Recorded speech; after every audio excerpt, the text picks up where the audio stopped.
Be known by the company we keep, by the ones who circle round to tend these fine. Hi there, my name is Tercy Englehart, and I want to welcome you to the Unreasonably Grateful podcast, Living in Grace by Choice. So, however you got here, whether someone recommended it or you just stumbled upon it or popped into your email in some mysterious way, you belong here, and I'm grateful to have you. And it's my prayer that you'll hear something today through my sharing my own story and tidbits of wisdom I've gleaned over now my 39 years of recovery from living an addictive lifestyle for 20 years. And, whether you consider yourself an addict or somebody who's healing is up to you. I like to think that we're all on a journey to become more of who we were created to be. And that actually is a healing journey. And so you're all welcome. I saw a quote earlier that said something like, can't remember. Let me see. Let me just look real quick and see if I saved it because I thought it was so great.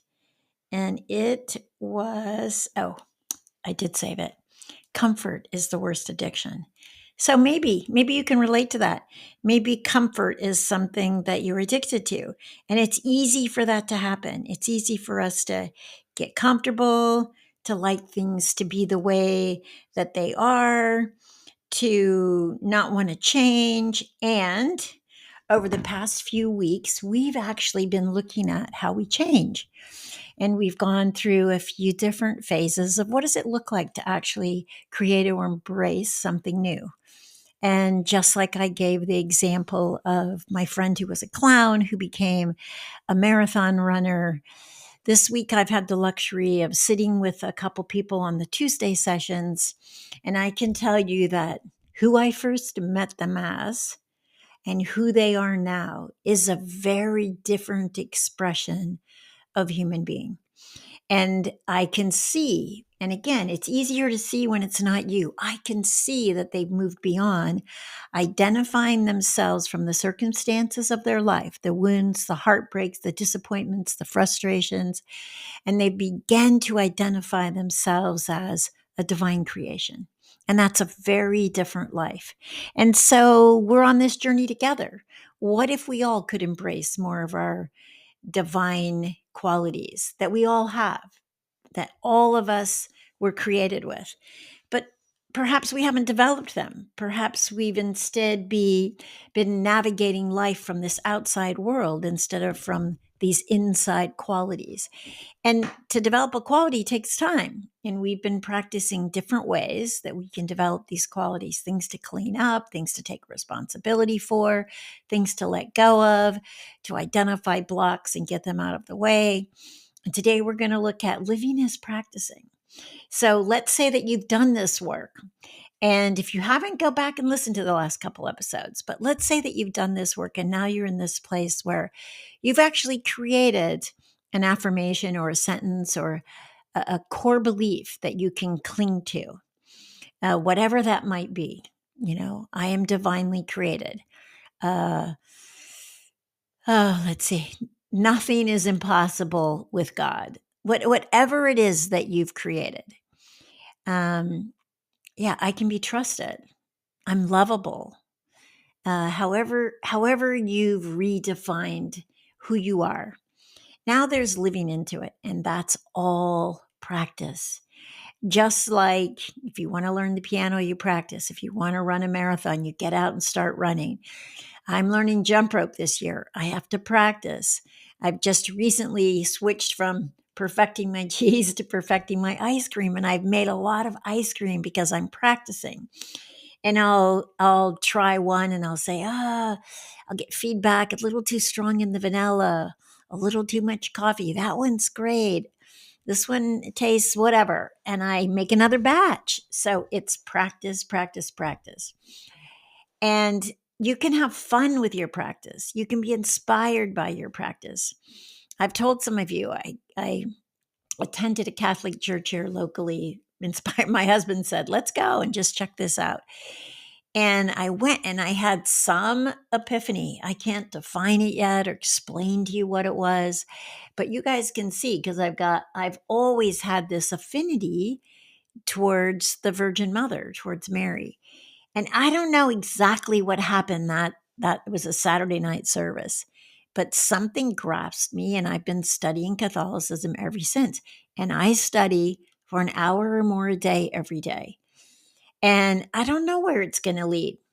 I'm simply practicing by studying and learning more about what is this and how does it work and what do they believe and where does it come from? I'm answering those questions for myself. So the same thing is true for you as you grasp some kind of new identity of who you are, then it's practicing that identity. If you want to stop lying and you start telling the truth, it's practicing telling the truth. Are you going to tell the truth every single time? You're not. You're not, because you've had a long standing practice of not telling the truth. And that's going to stick with you. You're going to find yourself doing it again. And then you catch yourself, you clean it up, you take responsibility. Or maybe you're practicing being generous. And all of a sudden you notice you're feeling a little stingy. Or maybe you're practicing being kind. Or maybe you're practicing wanting the best for other people and you notice that envy's coming up or jealousy's coming up or you get strongly competitive. I don't know what yours is. I don't know what it is that's in the way of you actually experiencing yourself as who you were created to be.